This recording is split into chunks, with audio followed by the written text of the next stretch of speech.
আমাদের প্রথম ধাপে এমসিকিউ এবং দ্বিতীয় ধাপে লিখিত পরীক্ষা অনুষ্ঠিত হয়েছে এবং তৃতীয় ধাপে আমাদের একটি বক্তব্যের বিষয় থাকে। বক্তব্যের যে বিষয়টি দেওয়া হচ্ছে, এটিও যদি আমরা এমসিকিউ এবং রিটেনের পাশাপাশি বিস্তারিত একটু পড়াশোনা করে আসি, তাতে এখানে কতটুকু কি বলতে পারলাম কি না পারলাম ওটা ব্যাপার না, কিন্তু আমি যে বাসা থেকে দুইবার দেখলাম, একটু রিভিশন করে আসলাম, বিষয়টা যে আমার এক নজর দেখা হলো, আমি মনে করি এটাই আমার পরীক্ষার হল পর্যন্ত গিয়ে কিছু না কিছু আমাকে পজিটিভ ভাইব দিবেই।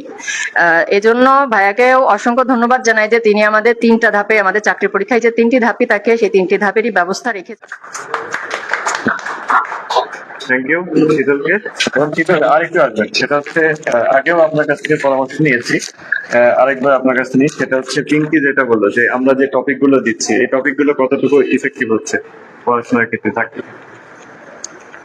আমাদের এখানকার যে পরীক্ষার সিস্টেম, এখানে প্রথমে আমাদের প্রথম ধাপে এমসিকিউ এবং দ্বিতীয় ধাপে লিখিত পরীক্ষা অনুষ্ঠিত হয়েছে এবং তৃতীয় ধাপে আমাদের একটি বক্তব্যের বিষয় থাকে, যেখানে আমাদের এখনকার প্রথম দিকে আমাদের বেসিক কিছু বিষয় দেওয়া হতো বক্তব্যের জন্য।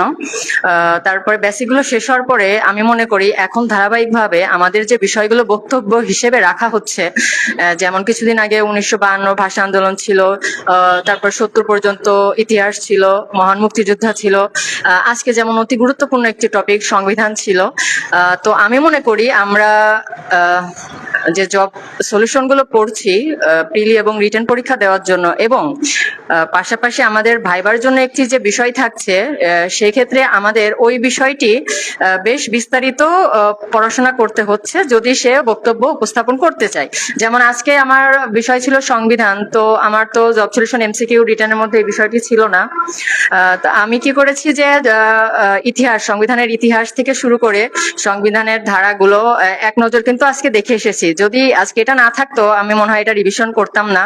আর আমার যা পড়া দিয়া থাকে আমি শুধু ওইটাই পড়ি, খুব ফাঁকিবাজ তো, ওই নাকে মুখে ওটাই পড়ি, বাড়তি কিছু পড়ি না। সেক্ষেত্রে আমি মনে করি আমাদের বক্তব্যের যে বিষয়টি দেওয়া হচ্ছে, এটিও যদি আমরা এমসিকিউ এবং রিটেনের পাশাপাশি বিস্তারিত একটু পড়াশোনা করে আসি, তাতে এখানে কতটুকু কি বলতে পারলাম কি না পারলাম ওটা ব্যাপার না, কিন্তু আমি যে বাসা থেকে দুইবার দেখলাম, একটু রিভিশন করে আসলাম, বিষয়টা যে আমার এক নজর দেখা হলো, আমি মনে করি এটাই আমার পরীক্ষার হল পর্যন্ত গিয়ে কিছু না কিছু আমাকে পজিটিভ ভাইব দিবেই। এজন্য ভাইয়াকেও অসংখ্য ধন্যবাদ জানাই যে তিনি আমাদের তিনটা ধাপে, আমাদের চাকরি পরীক্ষায় যে তিনটি ধাপই থাকে সেই তিনটি ধাপেরই ব্যবস্থা রেখেছেন অতি অল্প সময়ের মধ্যে। আমরাও চেষ্টা করছি যে যতটুক পারা যায় পড়ে আসার, এবং আশা করি সবাই চেষ্টা করবেন যে ভাইবার যে বিষয়টা থাকে অন্তত সামনে বলারও চেষ্টা করবেন, সেটাও যদি না বলবেন বাসায় অন্তত সংবিধান সম্পর্কে যে দুই পাতা ইতিহাস দেওয়া আছে বইয়ে, বা 153টি ধারা, সব তো ইম্পর্টেন্ট না, প্রথম দিকের বিশেষ করে কিছু ধারা ইম্পর্টেন্ট, কয়েকটি অধ্যায়ের নাম ইম্পর্টেন্ট, এইগুলো সবাই আজকের উদাহরণ দিয়ে বললাম যে এগুলো সবাই পড়লে পরীক্ষার হল পর্যন্ত আপনি প্রিলি রিটেন সবকিছুতেই উপকৃত হবেন। এই জন্য আমি মনে করি এটা আমাদের জন্য খুবই ভালো একটি বিষয় এবং সবাই চেষ্টা করবেন। ধন্যবাদ।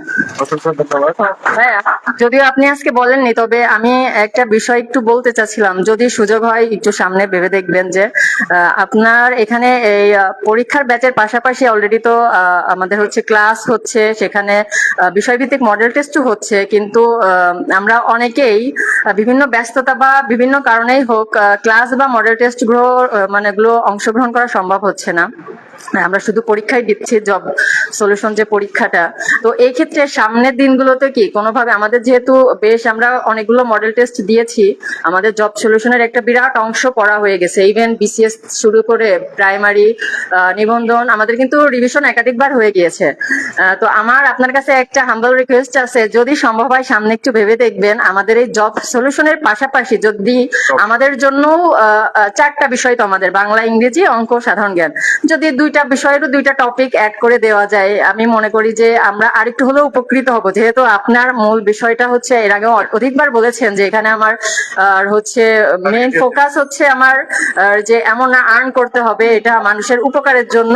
তো সেই প্রেক্ষিতে আমি একটা দাবি রেখে গেলাম, আশা করি সামনের দিকে আমি দেখবো যে ভাইয়া এটা নিয়ে একটু ভেবে দেখেছেন, আমাদের যদি কোনো টপিক একটু অ্যাড করে দেওয়া যায় তাহলে আমরা খুবই উপকৃত হতাম। ধন্যবাদ।